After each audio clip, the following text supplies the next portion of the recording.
Julia Montes wala anumang issue kay Maris Racal sa tambalan nila ni Coco Martin. Tahimik pero kalmado ang naging reaksyon ni Julia Montes sa tambalang Coco Martin at Maris Racal sa FPJ's Batang Quiapo. Ayon sa mga malalapit sa actress, okay lang daw kay Julia ang bagong on-screen partner ni Coco at tanggap niya ito bilang bahagi ng kwento. Matagal na ang relasyon nina Julia at Coco sa totoong buhay kaya pinili raw ni Julia na maging professional at supportive sa mga bagong development ng proyekto. Bilang isa rin sa mga tumutulong sa likod ng kamera, nakatuon daw siya sa ikagaganda ng buong palabas, hindi lang sa isang love team.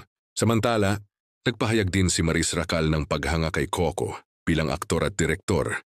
Sobrang hands-on at maaalaga si Coco sa mga eksena, aniya sa isang interview. Kaya naman marami ang natuwa nang makita ang chemistry nilang dalawa sa TV.